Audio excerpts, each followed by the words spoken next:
Jayadev Galla ji. Thank you, sir. Sir, I thank you for giving me the opportunity to speak on this very important bill. I'll be brief and put my submissions point by point, sir.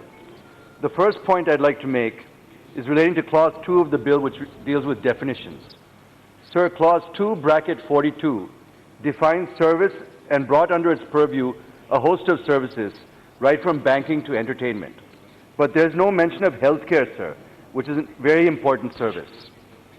In 1995, the Supreme Court gave a judgment which clearly said that medical services to patients for which fee is charged comes under the purview of the Consumer Protection Act.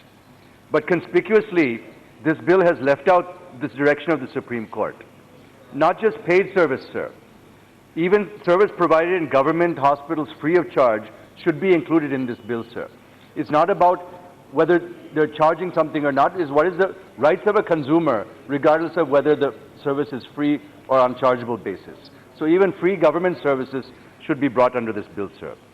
I would like to know from the Honourable Minister the reasons for not including healthcare as a service in the bill. My second point, it was promised that the government would come out with a bill which would provide consumers an alternate system of consumer justice, which would help them seek resolution of their disputes with manufacturers and service providers in a simple and quick manner. Sir, nowadays, consumer justice has turned out to be anything but simple, quick, or inexpensive.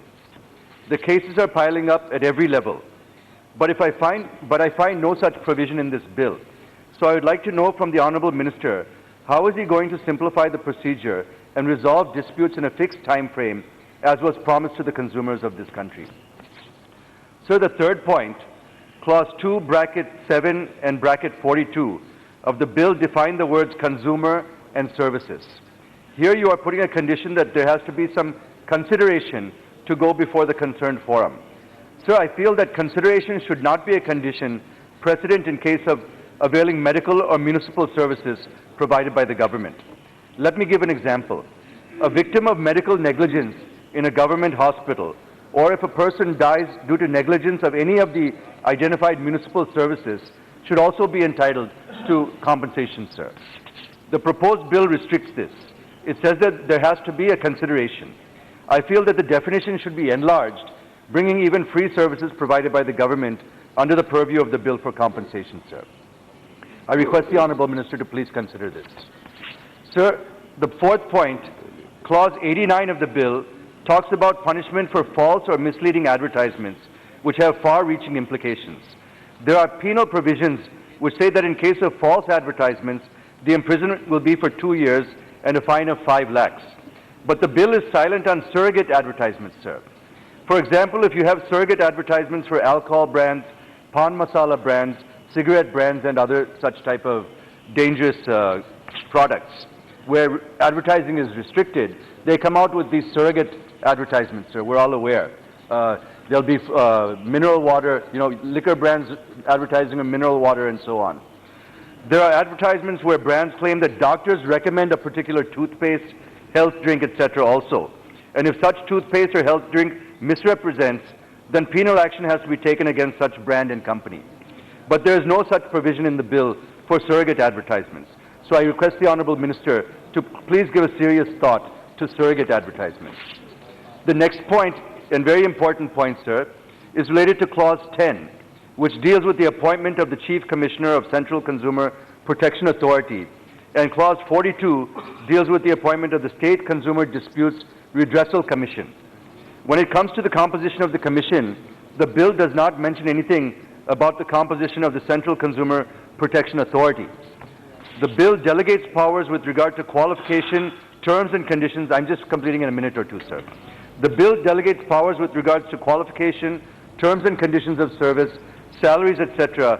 to the Government of India, and is the case with regard to State Consumer Disputes Redressal Commission, where appointment of the President, members, their qualifications, salaries and allowances, etc. are under the state government. The existing Consumer Protection Act clearly mentions that commissions at various levels will be headed by a person qualified to be a judge. And the 1986 Act also clearly mentions about minimum qualification for members. But nothing has been mentioned in this bill, sir. Sir, I also mentioned while speaking on the RTI bill similar concern that the government wants to keep in its fist every institution by keeping with it the qualifications, salaries, allowances, tenure, Now etc. please conclude. It's not in the interest of any institution, including the consumer forum, sir. So instead of detailing them under subordinate legislation, I request the Honourable Minister to mention the same in the bill itself, sir. Sir, the final point, just two short points I'll finish, sir. The next point is about penalizing celebrities, which some of the other members have also mentioned, who endorse misleading advertisements. While I agree there has to be some accountability with the celebrity, we also need to understand that they are not organizations that can do due diligence on every product that they endorse. So while there has to be brought some type of accountability, it should not be the same type of penalty as on the brand or the company, but something to hold them accountable, I think, is in order, sir. Sir, finally, the Jago Grahak Jago movement is not going on with the kind of momentum which it ought to have been. So I suggest for consideration of the Honourable Minister to provide some extra financial support for this movement and to bring awareness among consumers about their rights and duties. Sir, you should make a provision in the bill itself that all private TV channels could telecast consumer-related advertisements in at least 5 minutes in an hour. This will help a lot in consumer education. With these observations, and hoping that the Honourable Minister, Sri Paswanji, would pay attention to the various issues raised by me and act on suggestions rendered and take them to their logical conclusion for a better consumer-friendly mechanism, I support this